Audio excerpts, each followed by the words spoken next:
Bienvenue dans Fais voyager ton entreprise. Aujourd'hui, nous allons voyager avec un grand homme. Un homme qui a le cœur sur la main, qui fait déplacer des foules. Et nous allons parler de son parcours d'entrepreneur, peut-être un parcours que vous entendez un peu moins de lui, mais j'ai le grand plaisir d'accueillir M. Pierre Lavoie. Bienvenue au podcast Fais voyager ton entreprise. Tu es un entrepreneur et au début, c'était le rêve de partir ton entreprise, mais maintenant, tu n'as plus de vie. Alors, ce podcast est pour toi. À chaque semaine, nous ferons voyager ton entreprise à travers le rôle d'entrepreneur au rôle d'administrateur. Tu y gagneras plus de temps, plus d'argent et plus de liberté. Merci de faire partie de mon univers et c'est parti! Bonjour, Monsieur Lavoie, comment allez-vous? Ben, ça va très, très bien. L'hiver s'en vient. Enfin, la neige est tombée. Je vais pouvoir faire mon ski de fond, mon sport préféré. Donc, c'est le parfait bonheur. Là. J'ai juste sur les routes, j'ai recommencé à voyager entre Saguenay et Montréal. Là. Le COVID est toujours là, mais on peut plus maintenant faire de présentiel. Donc, j'ai commencé un peu ma vie de fou là, que je faisais avant le COVID. Mais je devrais trouver un équilibre, ne vous en faites pas là. Ça a dû quand même changer votre vie là, de rester au Lac-Saint-Jean durant le COVID. Ça a changé radicalement. Je roulais environ 110 000 km par année. Puis l'an passé, j'ai roulé 23 000 km. Fait que vous voyez un petit peu la différence. Dormir 8 heures tous les jours, être avec sa famille tous les soirs, prendre une bonne coupe de vin, relaxer, m'entraîner, céduler mon entraînement d'une façon régulière. C'était le bonheur total, là, sincèrement. J'ai pu recharger les batteries vraiment là, dans ces 2 années-là où tout le monde tirait du jus. Moi, au contraire, je stockais de l'énergie. Ah, ben c'est ça. Vous stockez des cubes d'énergie. Exactement. Exactement. Monsieur Lavoie, j'aurais le goût de vous commencer en vous demandant comment c'est arrivé, vous, le côté entrepreneuriat dans votre vie. D'abord, commençons par vos parents. Est-ce que vos parents étaient entrepreneurs? Oui, mon père l'était, parce que mon père était camionneur. Et il y a eu jusqu'à 14 camions là, pour transporter, bien entendu, c'était des camions pour transporter de la pulpe, parce que moi, je viens d'une famille de bûcherons. Mon arrière-grand-père était bûcheron, mon grand-père était bûcheron, mon père était bûcheron, mes oncles étaient bûcherons, et même mon frère, le plus vieux, était bûcheron également. Donc, je viens d'une famille de bûcherons, et mon père avait une compagnie de camions là, dans les années 60, 70. Là, donc, c'est un entrepreneur forestier. Et vous, puis votre parcours à vous, comment c'est arrivé, le fait d'être entrepreneur? Moi, c'est arrivé beaucoup plus tard. Là. C'est arrivé par... premièrement, mes parents m'ont divorcé. Mon père va disparaître de notre vie. Et c'était comme ça dans les années 70. Là. Donc là, tu te ramasses dans un H&M avec une mère monoparentale, avec 4 enfants, sur l'aide sociale. Là, le côté entrepreneurial, il prend le bord. Mais tu sais pas que tu as ça en toi. Bon. Mais une chose qui est sûre et certaine, c'est que tu vois ta mère presque à tous les jours remonter des femmes qui subissent l'alcoolisme de leur mari. Donc, ma mère était dans les Alanons. Elle donnait beaucoup de temps aux autres femmes qui essaient de sortir un peu de l'alcoolisme de leur mari. Donc, j'ai vu ma mère donner et aider, et donner beaucoup de temps. Donc, vous voyez, la combinaison des deux, c'est le côté entrepreneur de mon père et le côté social de ma mère qui a fait en sorte que je suis devenu un entrepreneur social. Donc, c'est l'exemple que j'ai autour de moi. Sincèrement, j'aime plus donner que de recevoir. J'aime beaucoup aider.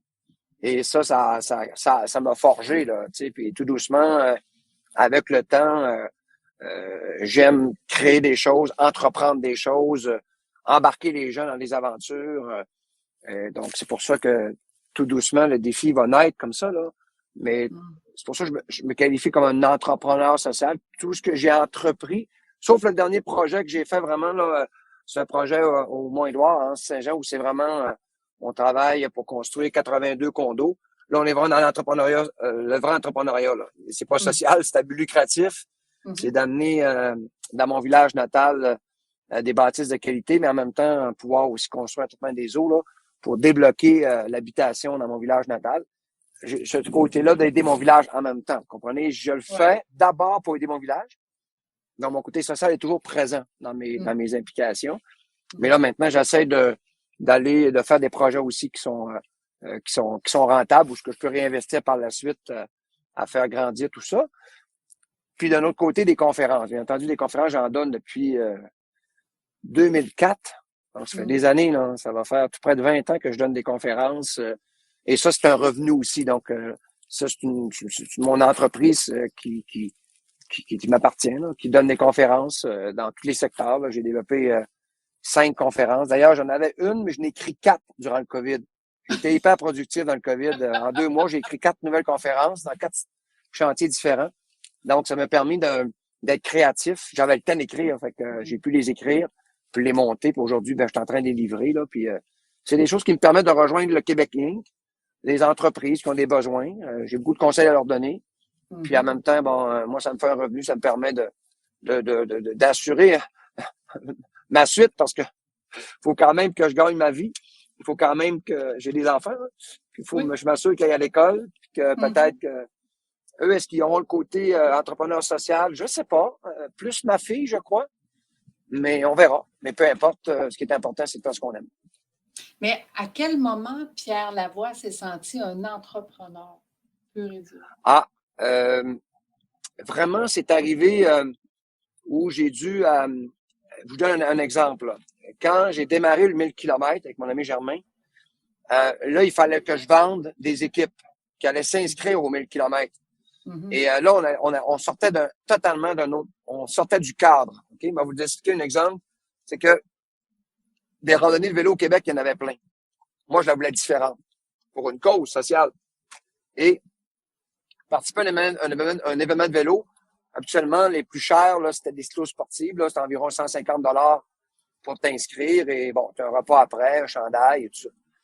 Mais moi, ça allait coûter 10 000. Là, le monde disait, combien? Oui, 10 000. Et ça se peut pas, oui. Mais j'allais en avoir pour votre argent. Oui, mais comment on peut faire une randonnée qui coûte 10 000? Venez la faire, vous allez comprendre. Puis j'ai réussi à les vendre.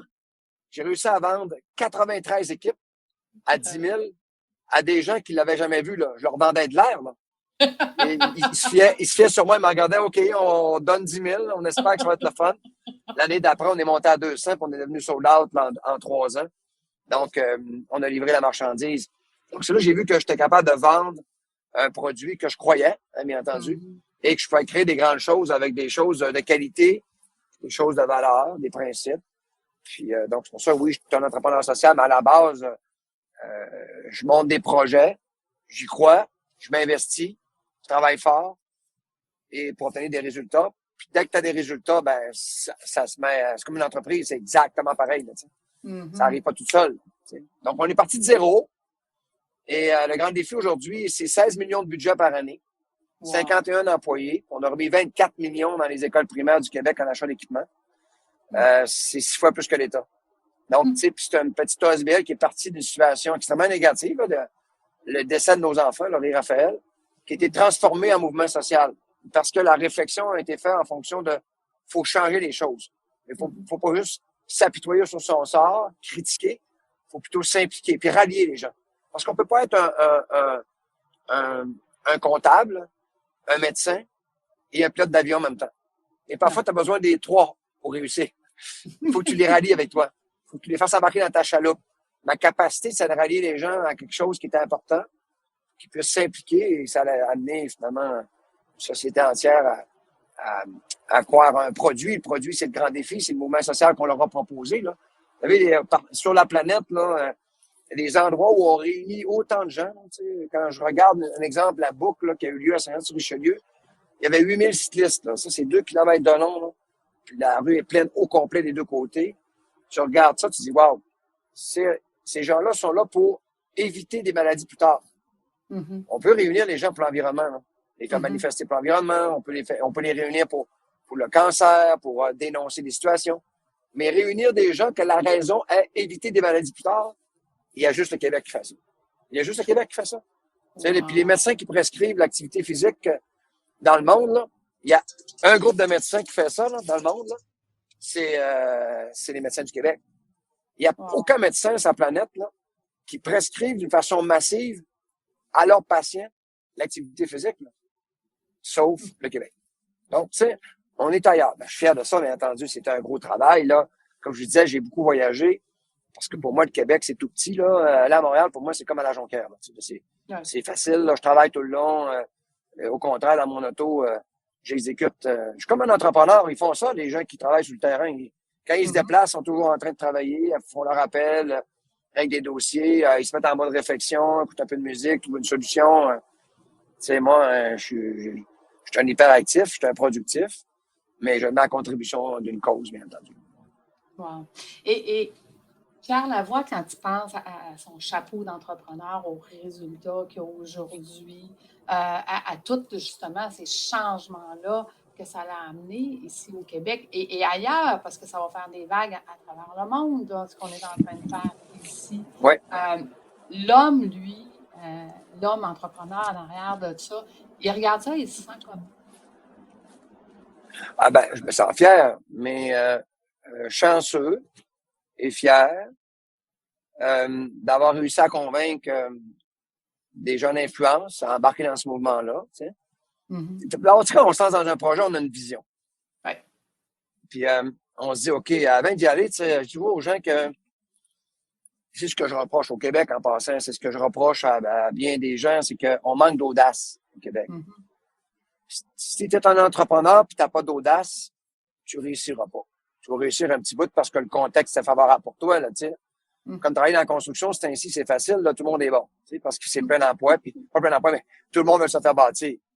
C'est quand il n'y a plus d'ouvrage que là, on démarque les meilleurs. Tu sais, c'est quand la situation se corse qu'on remarque les meilleurs. C'est comme en compétition en vélo, tu sais.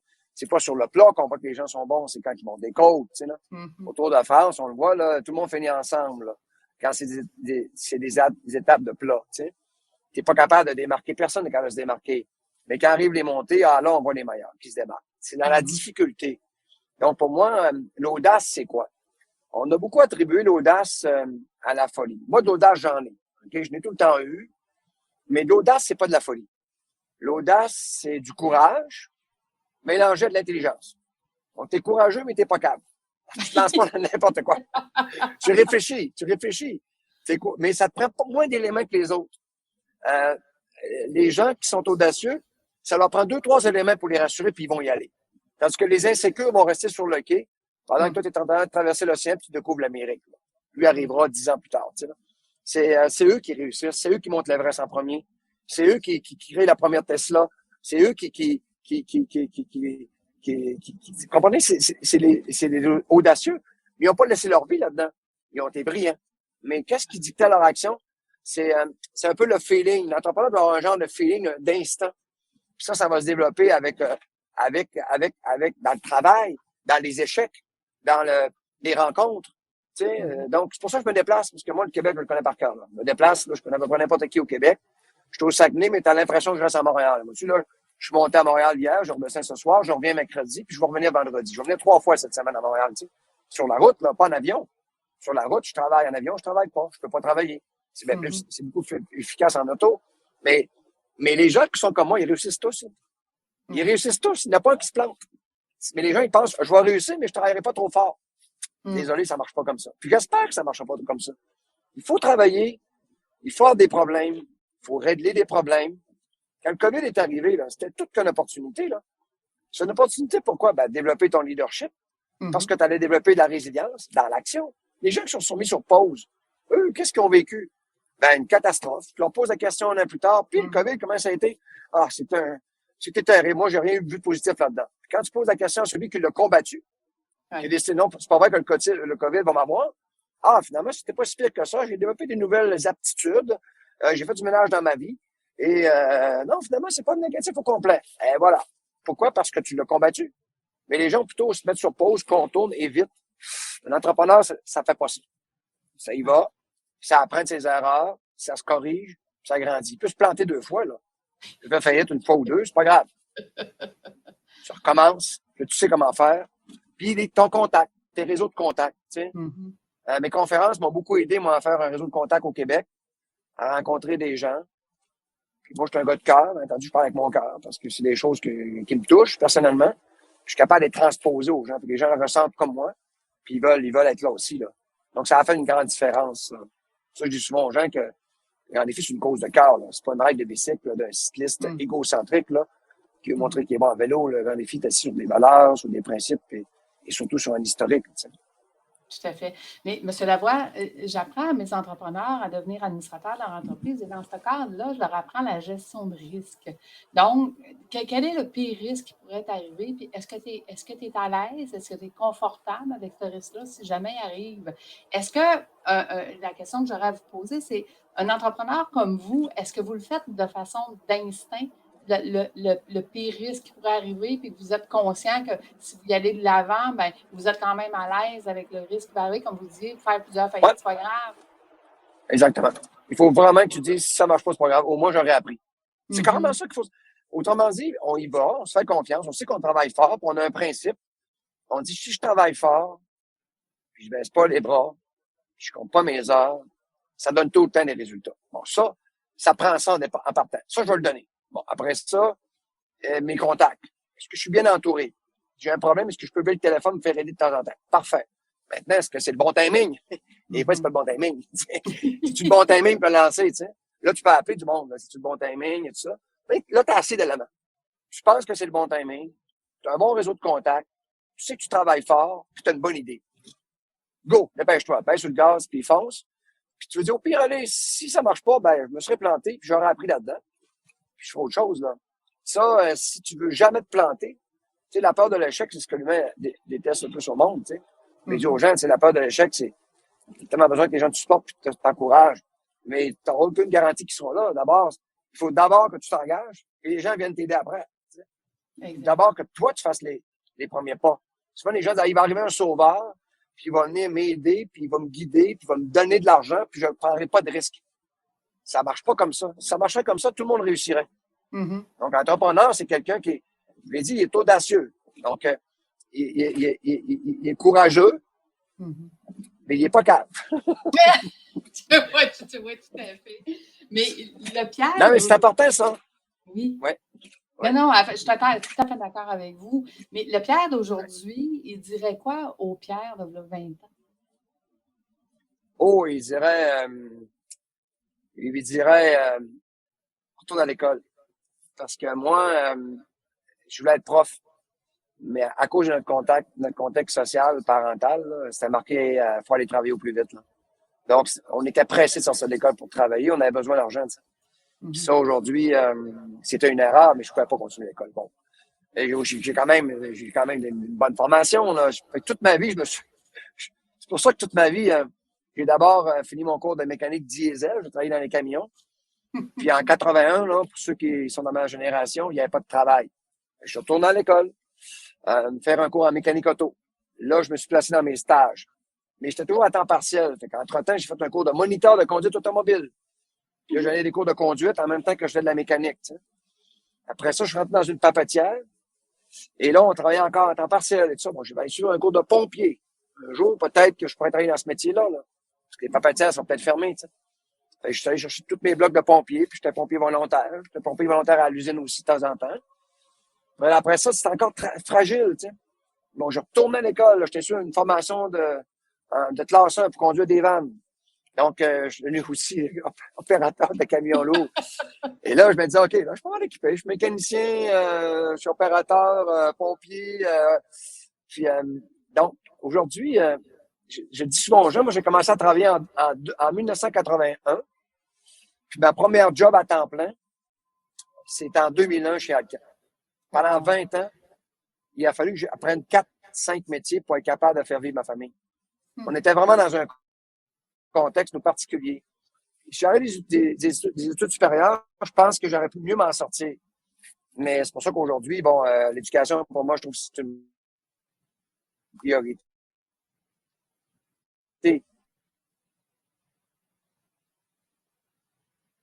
Monsieur Lavoie, je pense qu'on s'est Puis, perdu. ça, j'ai reçu un deuxième doctorat de revenus. Donc, je disais, après ça, je me suis repris.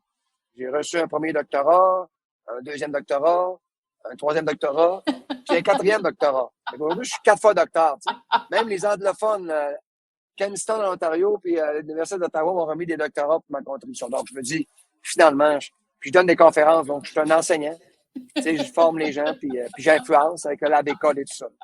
Vous avez réussi à être Donc, c'est ça. enseignant. Donc,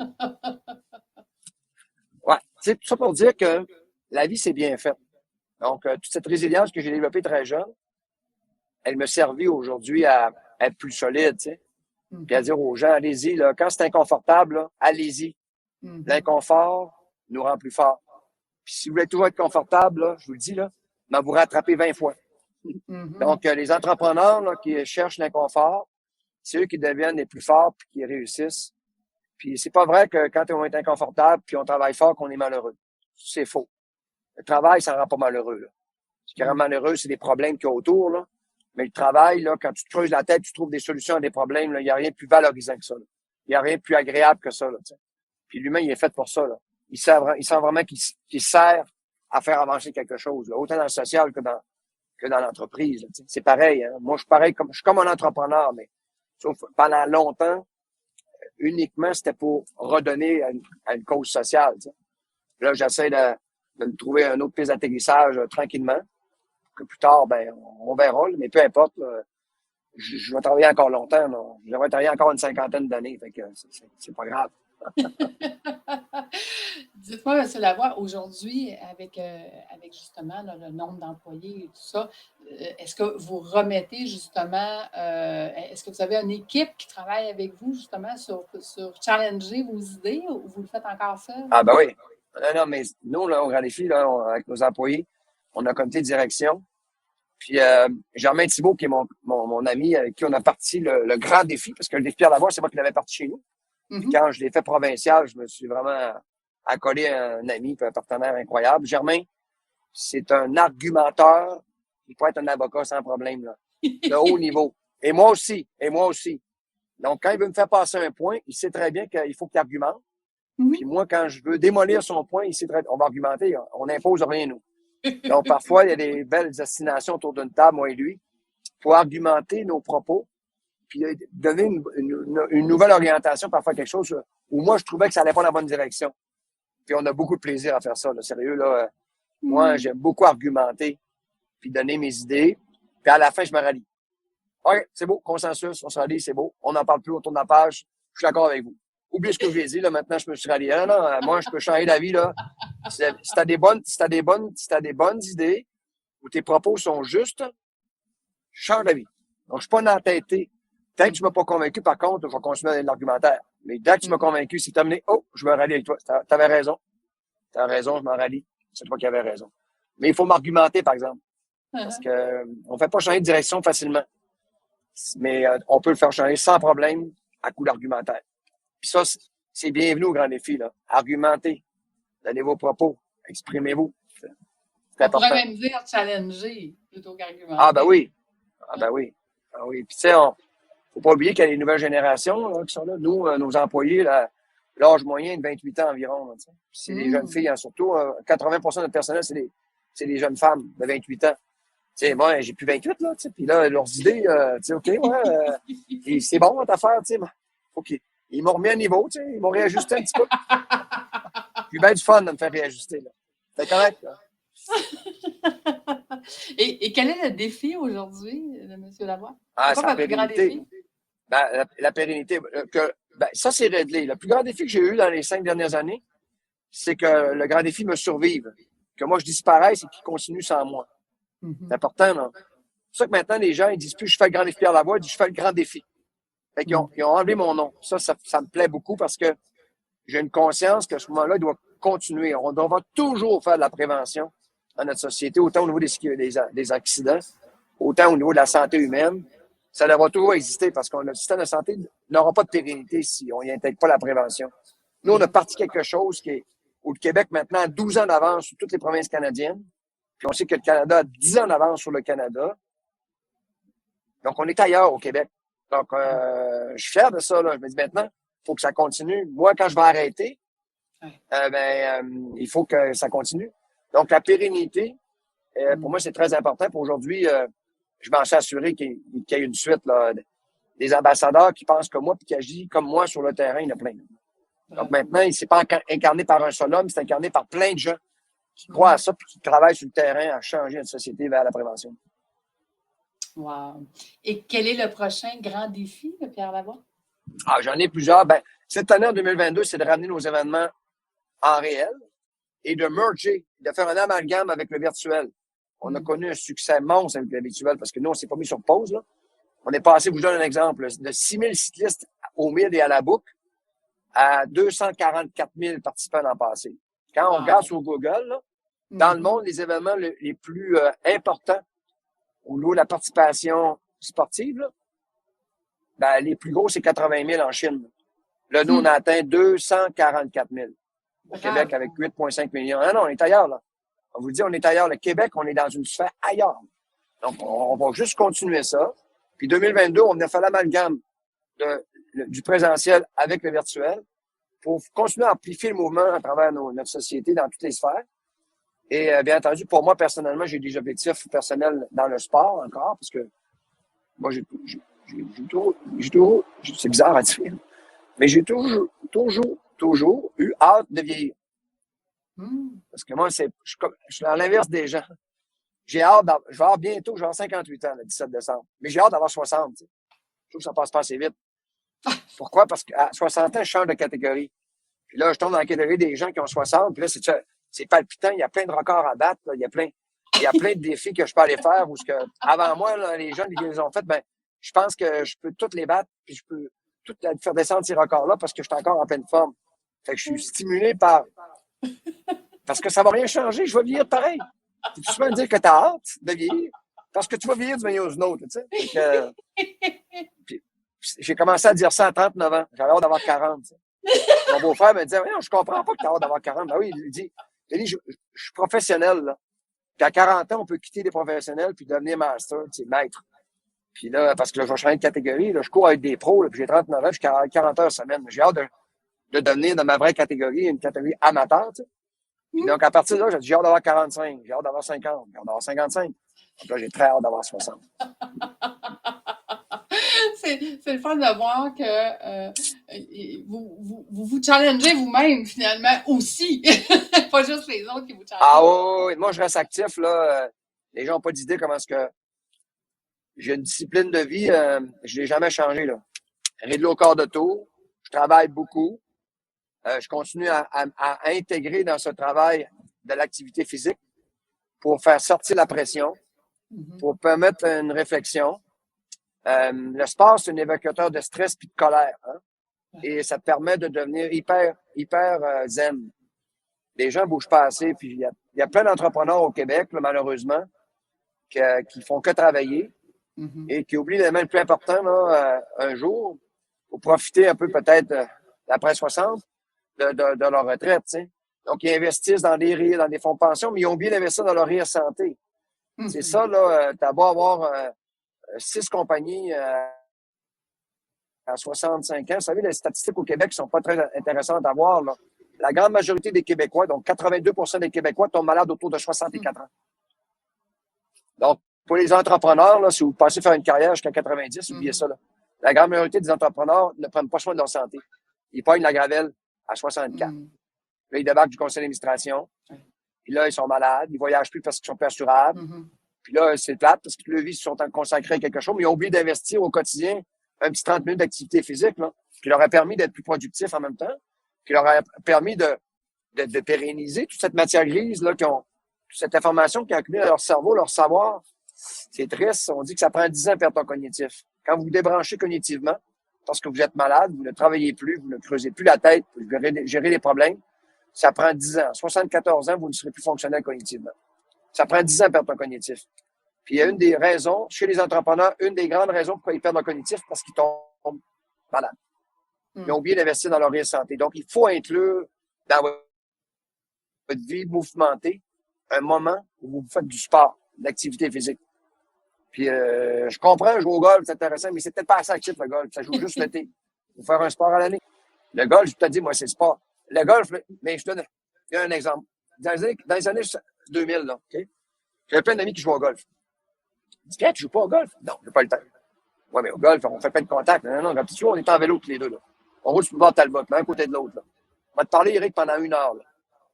Dans un tournoi de golf, là, pour parler à 1 heure à ton contact à côté de toi, là, c'est quasiment impossible, là. D'abord, il faut que tu te fermes la boîte quand tu claques la balle. Faut qu'après ça, lui, tu te fermes la boîte quand tu claques la balle. Après ça, chacun court après sa balle. Puis finalement, il faut que tu joues le 19e trou pour être capable d'y parler. Là, tu arrives après 5 heures à la maison, ta femme est en maudit après toi. Tu dis, c'est pas productif, là. Faites du vélo, là, ça prend 1 heure à régler tous vos problèmes. Là. Je te dis, un jour, tous les golfeurs vont s'en venir au vélo. C'est exactement ce qui s'est produit. Les golfeurs ont transféré, ils sont mis à faire du bicycle. Là, ils se rendent compte que c'est une belle façon de faire des contacts. Puis parce qu'à vélo, on est tous égaux. On a un casque à la tête, puis on est dans le même uniforme, on s'en va, on roule ensemble. C'est moins dégradant que le golf. Là. Ou tu sais, tu joues pas avec quelqu'un qui a trop d'handicap, là. Tu veux jouer avec des gens de ton niveau, fait que c'est discriminatoire. Je suis pas contre le golf, mais il y a d'autres choses qui aident beaucoup plus les entrepreneurs, je pense. Tu gardes ta santé, puis en plus, tu te fais des contacts puis des réseaux. Des conseils. C'est des conseils que je vous donne. Ah, c'est parfait. Écoutez, c'était ça ma question, là. Vous faites encore 1 heure de physique par jour? Tous les jours. Oui, je fais Tous toujours. Normalement, j'essaie de faire 10 heures par semaine. Des fois, comme cette semaine, la semaine passée, j'ai fait 9. Il manquait 1 heure. Pas grave, là. Mais ça, c'est mon minimum. Donc, je fais toujours, quand je tombe un peu plus en vacances, là, dans le temps des fêtes, là, je vais monter à 16, 17 heures. Là, puis là, je fais plein de sports différents. Là. Puis l'erreur que les gens font, ils font juste un sport. Fait que s'ils jouent au hockey puis ferment l'aréna à cause du COVID, là, ils deviennent sédentaires. Moi, t'as beau fermer l'aréna, je vais aller faire du ski de fond. T'as beau fermer le centre, je vais aller faire de la natation. T'as beau fermer le centre, je vais aller courir. Je suis toujours actif parce que j'ai un multi-compétence. Au lieu d'avoir développé de la performance, j'ai développé des compétences. Qui fait que je peux rester actif dans n'importe quel endroit dans le monde. Parce que j'ai un multi-compétence. Je suis toujours capable de bouger pour maintenir mon corps en santé parce qu'on doit le faire au quotidien. Puis les gens oublient ça, ils pensent pas pérennité. Les gens, ils pensent pas pérennité. Ils pensent, dans 2 ans. Non, pense, à 90 ans, tu vas faire quoi comme sport? Ben, je vais jouer au tennis. Non, oublie ça, là. Les genoux. Du vélo, non plus, tu peux pas. Après ça, tu as golf, non plus, là. Et il va te rester quoi? Il y a 3 sports que tu vas pas faire quand tu vas avoir 90 ans. Nager, marcher, puis faire du ski de fond. C'est tout. Les autres vont tous te blesser. Fait que commencez à faire des sports qui vous maintiennent en forme physiquement parce que vous avez un super cognitif. Vous avez des entrepreneurs, ils sont rares au Québec, on en a besoin. Fait que protégez votre corps, là. Faites bouger un peu pour qu'on puisse profiter de votre matière grise longtemps. Wow. Wow. Et est-ce qu'on a réussi à marier le sport pour s'entraîner pour le corps avec la famille? C'est quelque chose qu'on a réussi Ah, à ben faire? oui. Ah, oui, oui. C'est un mode de vie parce que quand t'es l'exemple, ta femme bouge, tes enfants vont bouger la mère, puis le père, ben les enfants font la même affaire, tu sais, puis chez nous, on est une famille active, là, puis c'est drôle parce qu'il n'y a personne qui fait de compétition. Il y a juste moi qui en a fait. J'ai jamais posé aucune compétition à mes enfants, mais mes enfants font plein de sports. Ce sont des enfants qui ont fait du multisport, qui aujourd'hui sont actifs, mais la plupart de leurs amis ne bougent plus. Parce qu'ils ont fait un sport. On a voulu les spécialiser à partir de 9, 10, 11, 12, 13, 14 ans, parce qu'on voulait faire des joueurs de hockey dans la Ligue nationale avec eux, là, ou des joueurs de tennis. Puis là, après secondaire 5, ils arrêtent tout. Tout. Ils arrêtent tous. Donc, par contre, les parents qui ont eu la sagesse de faire du multisport à leurs enfants, plein de sports différents, la grande majorité, 85% restent actifs. Donc, c'est pour ça qu'on dit aux parents, prenez garde à la spécialisation. Je sais, vous rentrez dans le rôle de certains sports-études qui veulent avoir vos enfants pour nourrir le système. Mais je vous le dis, là, vous les armez mal là, pour la vie. Donc, oui, on est capable de concilier travail, famille.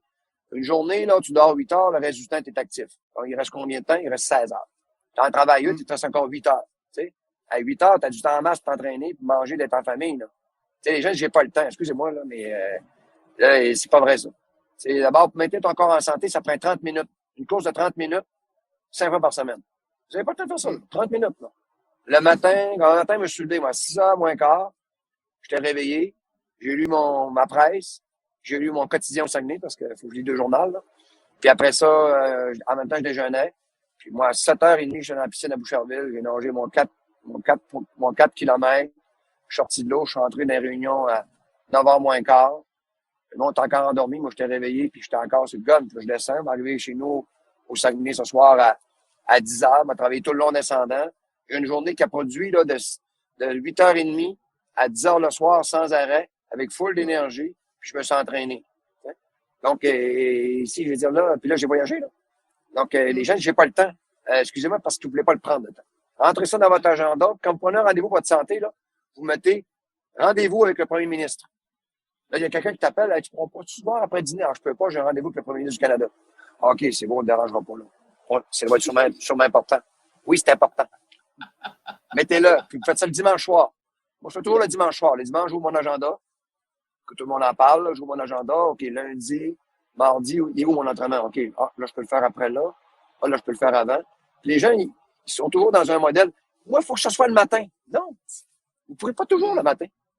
Il faut que ce soit l'après-midi, le soir, le matin. Habituez-vous à toujours être mélangé. Vous ne serez jamais mal pris. Tu sais. Excusez, je pense qu'il n'y a plus de lumière. Hein. On va mettre un petit peu de lumière. En fait, c'est tellement enrichissant tout ce que vous me dites que c'est comme non, mais c'est parce que j'essaie de. Les entrepreneurs sont importants au Québec. Puis, ce que je veux leur dire, soyez audacieux. C'est pas les bords. Travaillez fort. Entourez-vous bien. Ayez confiance. Puis après ça, lancez-vous au bon moment. Le momentum, c'est important. Après ça, là, prenez du temps pour vous, pour maintenir votre corps. Parce que votre corps, là, quand on travaille tout le temps, là, on pense que non, votre corps, il n'aime pas ça. Là. Il n'est pas fait pour ça. Là. Oui, votre cerveau travaille, c'est stimulant, mais votre corps, lui, il en a besoin. Donc, il faut être capable, à tous les jours, au moment où on ressort toutes ces toxines dans votre corps, là, là, ça fait du bien. D'abord, quand on va courir, là, on réfléchit. Soit on règle des problèmes. On vient, c'est plus clair dans notre tête. Mais en même temps, votre corps en a besoin. Là, c'est comme boire, dormir et manger. Votre corps en a besoin. Si vous ne le faites pas, c'est pas grave. Là. Mais à long terme, vous allez payer pour. T'sais. Puis ça, il n'est jamais trop tard. Puis, on ne peut pas faire des marathons. Là. Allez marcher. Ça, c'est. Moi, je marche avec mon chien. Là. J'ai acheté un chien, un berger australien. Là. Ça a du gaz, là, un berger australien. Hey, ça court à 55 km/h, là, puis ça a du gaz. Là. C'est des chiens brillants. Tu regardes dans les yeux, là. C'est ce qu'il te dit. Je vais aller marcher. Tu vois, là, qu'il veut te dire ça, là. OK. Connard, tu vas aller marcher? OK, ouais. Là, tu te grattes la tête, tu regardes ton agenda. Lynn, c'est toi qui vas ou c'est moi? Pas le choix, là. Là, tu sors dehors, puis là, tu mets ton appareil. Tu marches avec ton chien dans le parc, puis là, tout le monde t'appelle, tu règles tes affaires. Ah, Pierre, t'es où? Ben, je suis en train de marcher avec mon chien. Puis moi, je règle mes dossiers. Je marche 2 heures avec elle, je règle tous mes dossiers. Au lieu d'être assis au bureau, je suis en train de marcher dans le parc avec mon chien, puis je fais tout avancer mes dossiers. Changez votre méthode. Intégrez ça dans vos pratiques parce que vous n'aurez pas de pérennité. Puis vous avez trop investi de temps et d'énergie à monter des entreprises. Là, on a besoin de vous, là. Faut pas s'arrêter là, ça. Là, le monde, moi, tout ce que je veux, c'est vendre mon entreprise ou prendre ma retraite à 55 ans. Arrêtez-moi ça. Un entrepreneur, ça prend pas de retraite. Ça fait des transitions. Ça travaille tout le temps. Parce que c'est travailler, c'est créer des choses, c'est ce qui vous nourrit. C'est ce qui fait que tu te lèves le matin et tu as hâte d'aller travailler, là. On travaille pas pour la paye, on travaille pour les résultats qu'on obtient, les choses qu'on réalise, là. Un vrai entrepreneur, c'est ça, là. Un vrai entrepreneur, là, il s'en fout que ça fait pas d'argent. Lui, il veut entreprendre. Il veut entreprendre. C'est là. C'est tout. C'est intéressant ce que vous dites parce que j'accompagne les entrepreneurs à apprendre à devenir administrateurs de leur entreprise et avoir de la pérennité. Je dis tout le temps, travailler 12 heures par jour, travailler 12 heures par semaine au lieu de 12 heures par jour, mais en fait, c'est de travailler autrement. C'est surtout ça le Là, moi, là, je dis, il n'y a pas un 5 minutes qui n'est pas productif dans ma vie. C'est pas vrai, dans ma journée, là, il n'y a pas un 5 minutes, tu dis, je n'ai rien à faire. Non. Tout est pensé. Tout est pensé. Tout est cédulé. C'est agréable, ta journée. C'est comme un athlète, tu es discipliné. Tu te lèves, tu manges, cloc. Tu arrives à la fin de la journée, tu as fait ce que tu avais à faire. Tu te sens bien dans ta peau parce que tu as fait ton programme d'entraînement. Tu avances comme tu voulais avancer. Parce que c'était tout travers, tout désorganisé. Pour ça, il faut que tu structures un peu ton agenda. L'équilibre, c'est ça. On en a parlé tout à l'heure, là. C'est, moi, là, quand je vais m'entraîner, là, je reviens autour d'une table, là, j'ai du gaz, là. Je suis allumé, là. Mon cerveau, il est bright. J'ai pensé à 3-4 idées avant d'arriver, là, tu sais. Puis, c'est hyper productif, là. Toutes mes idées, moi, je les ai trouvées en m'entraînant. Toutes mes idées, là, je les ai toujours trouvées en allant, sortais du bureau, j'allais courir, j'allais faire du ski de fond. Puis là, j'étais en mode, réflexion. Tout était plus clair, j'en venais avec des idées, là, qui étaient, c'est pas toutes mes idées, il y en avait de ma gagne aussi, là. Mais moi, j'ai tout le temps trouvé que oxygéner ton cerveau, ça t'aide beaucoup. Ben, ça t'aide à passer à travers des épreuves. Nos enfants qui sont décédés, ça m'a beaucoup aidé, là, à passer à travers cette période extrêmement stressante puis décourageante, là. Mais tu restes actif. Tu as de l'énergie, tu restes en forme. tu restes plus positif que négatif parce que tu sens bien dans ta peau. Au moins, tu sens que tu fais quelque chose. Après ça, tu t'impliques. Donc, tu te rends compte que quand tu t'impliques, tu fais des choses, ça fait du bien, tu sais. Donc, t'es mieux de t'impliquer que de rester passif. Surtout quand le COVID arrive. Non, non, non, allez-y, là. Vous allez voir, après, là, vous allez tout trouver ça trippant, là. D'avoir combattu le COVID. C'est pas facile, je sais, mais vous allez vous réorganiser. Il y a peut-être il va y avoir des difficultés financières. Mais tout ça, ça fait partie de votre expérience. Vous allez voir plus tard, là, dans une dizaine d'années, je dis, ouais, le COVID, finalement, ouais, OK, on a grandi là-dedans, puis on a développé des nouvelles compétences. On travaille sur Zoom, puis les employés, tu sais. En même temps, c'est pas facile, la pénurie d'employés, là. Ça, c'est. Je pense que le gros défi, tantôt tu m'en parlais, puis le gros défi, c'est quoi? C'est la main-d'œuvre, là. Ça va être difficile, là. Parce qu'il y a une conjoncture qui arrive, il y a plein de gens qui prennent leur retraite. Ils ont accéléré leur retraite parce que ils n'ont pas aimé ça dans le COVID. Ils ont dit, OK, je pars en retraite, là. Moi, là, je suis tanné, là. Faut que je profite de la vie, là. Tu sais, bon. Puis là, ça, on s'attendait pas à autant de gens en retraite. Puis en plus, vous avez vu, les placements rapportaient terriblement. Le monde doublait quasiment leur fortune en 5 ans, tu sais. Là, ils ont dit, là, c'est le temps de sortir. On a fait, les placements ont tellement rapporté. Ça va pas bien dans la société. Puis là, on n'a plus de fun. On sort. C'est le temps de sortir. On n'a jamais eu une occasion aussi grande. Les gens, ils ont sorti. Puis là, les jeunes étaient sur la PCU. Ils voulaient pas travailler. Là, ça allait pas bien, là, ta fête.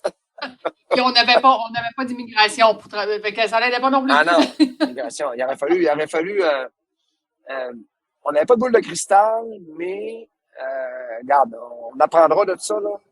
Mais les entreprises, là, présentement, sont affaiblies. Ils ont pas de croissance. Ben, ils ont moins de croissance due à ça, là. Le gros défi présentement, c'est l'emploi au Québec. Qui aurait dit ça? Là? Hey, moi, qui a pris 20 ans avant d'avoir un job temps plein. Là. Tu sais? Et là, ils veulent des mécaniciens. Là. Pas m'appliquer mécanicien. Ils m'en plein de mécaniciens partout. Là. Je vais retourner mécanicien. Ça sera la quatrième job, là, rendu à 75 ans. Là. Ah oui, ça les met un petit peu. Là. Mais aussi, là, ce qui est important, c'est d'avoir du fun. Du fun. Moi, j'ai tout le temps eu du fun. T'sais. Oui, il y a des bouts de pas le fun, mais ça organise va venir le fun. Tu gardes le sourire. Moi, je me rappelle, je rentrais à l'usine, puis on venait de perdre notre deuxième enfant. C'était pas le fun. C'était pas le fun pour les gens aussi. Tu retournes travailler 2 semaines après. Là, ils te croisent dans le couloir et ils sont mal à l'aise. Puis il y avait tous des enfants. Puis ils savaient que ça n'avait pas été facile. Le premier qui était décédé, le deuxième qui meurt aussi. Mais je gardais le sourire. Donc, j'ai appris une chose là-dedans. C'est quand tu vis un malheur, tu restes positif. Pourquoi? Parce que le positif attire et le négatif repousse. Donc, quand vous gardez le sourire dans votre difficulté, vous multipliez vos chances de passer à travers. Parce que les gens vont vouloir, vous allez être plus approchable, plus discutable. Donc, c'est important, ça, de rester positif quand ça va pas bien, tu sais. Vous allez être plus attirant, tu sais, que quelqu'un qui est toujours négatif. D'ailleurs, moi, les gens négatifs, je suis pas capable. Excusez, là, je peux pas m'entourer de ça.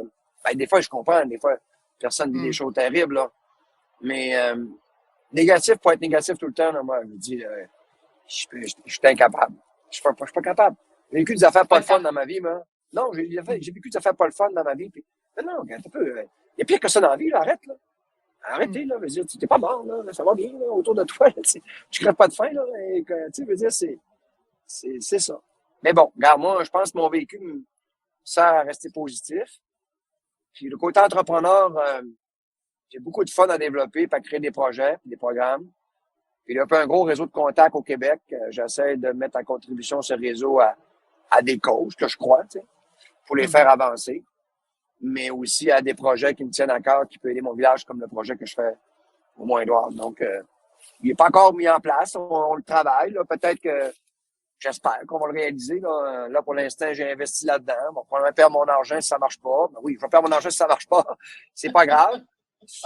Mais juste l'effet de le construire, de le bâtir, de rencontrer les gens, puis juste ça, ça vaut la peine.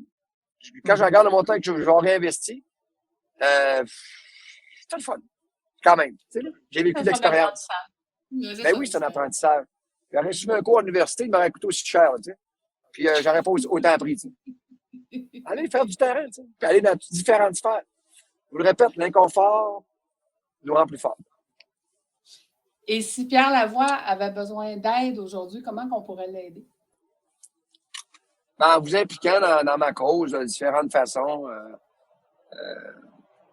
Aujourd'hui, on a toujours besoin d'aide, hein, parce qu'on entreprend des projets, on accepte des causes parfois qu'on veut aider.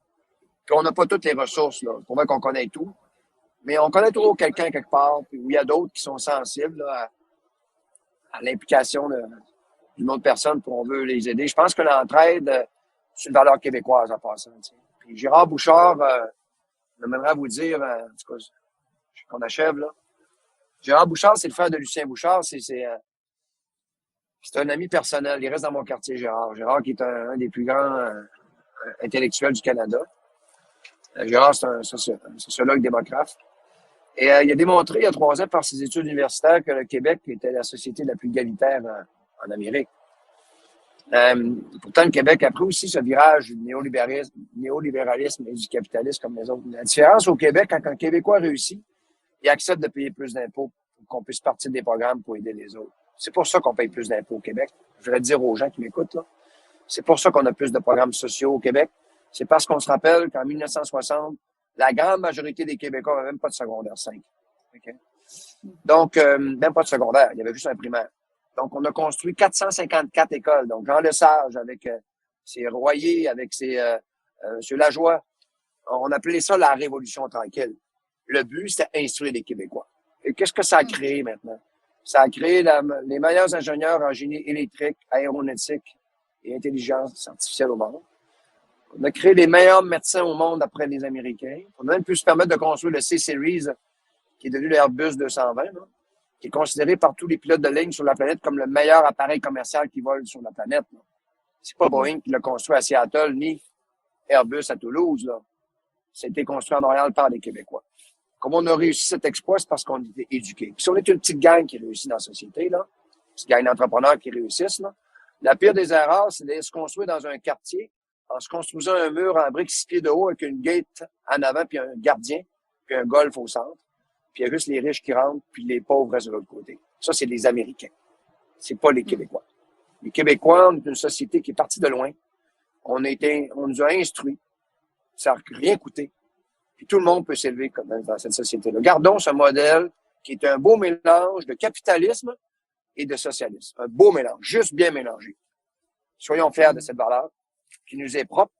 Continuons à bâtir le futur de la société parce que maintenant, on est instruit. On n'a plus rien à envier à personne. Les Québécois, maintenant, sont instruits. Ils peuvent conquérir le monde s'ils veulent. C'est ma vision des choses. On possède 2 ressources naturelles renouvelables, l'eau puis la forêt. Vous savez, sur la planète, on possède 3% de l'eau douce sur la planète, le Québec. C'est, quand on regarde de plus près, tu dis, wow, il y a des pays qui en voudraient une ressource. On en a 2 renouvelables. Et quand on regarde de plus près, on forme dans les meilleurs ingénieurs au monde, on forme dans les meilleurs médecins. Dans les écoles, maintenant, nos enfants apprennent 2, des fois 3 langues. On est la seule entité en Amérique qui peuvent communiquer avec les Anglais canadiens, les Anglais américains et les Européens. C'est ça le Québec, là. Puis quand tu peux arriver en bateau, tu arrives au Québec en premier, tu traverses un fleuve pour pénétrer, pour rentrer à Montréal, qui est la ville la plus populeuse. Si on aurait voulu creuser le fleuve nous-mêmes, ça aurait pris des milliards d'années.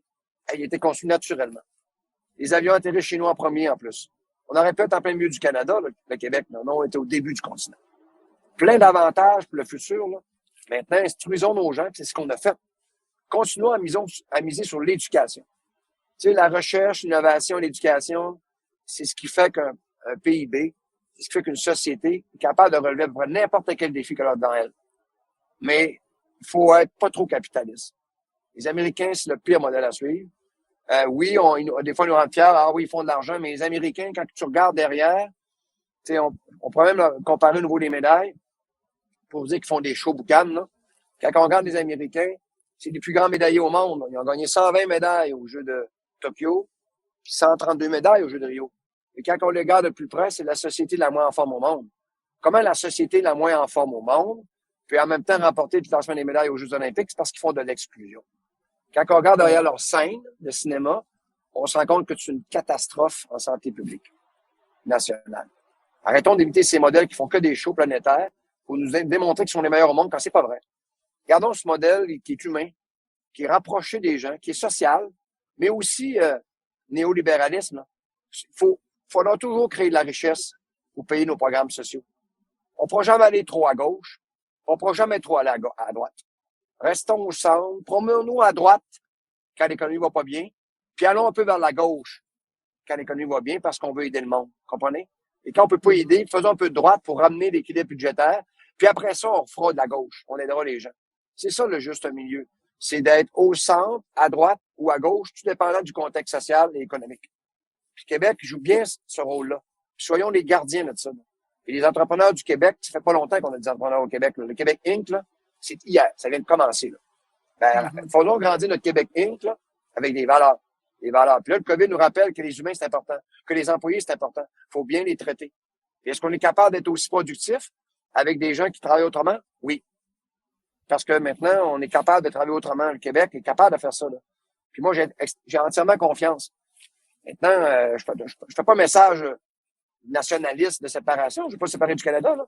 Mais le Québec est capable, de par sa structure et son niveau d'éducation, à relever à peu près n'importe quel défi qui sera présenté dans les 100 prochaines années. Donc, j'ai très confiance. Mais ça nous prend plus d'entrepreneurs. Donc, moussons l'entrepreneurship dans nos écoles et n'ayons pas peur. Puis rendons ça plus fun puis agréable. Tu sais. Et souvent, les entrepreneurs, ils travaillent même trop fort, ça n'a pas d'allure. Oui, mais on a du fun. Moi, je dis aux jeunes dans les écoles, là, ils disent, Pierre, je leur dis, des fois, je travaille 80 heures puis je m'en rends pas compte. Tu sais pourquoi? Parce que j'ai du fun. J'ai du fun. Là, c'est ainsi, tout le monde change de job, là. Pourquoi les gens changent de job? Ils veulent améliorer leurs conditions. Ouais, mais moi, je l'ai fait, ça, à l'époque, là. Ma passion, c'était en mécanique, moi. J'ai quitté pour aller travailler dans des usines parce que je voulais mon salaire. Mais j'étais malheureux, hein, dans des usines parce que je ne pouvais plus m'exprimer, tu sais. J'avais des bonnes conditions. Mais moi, j'étais à un 5e vitesse.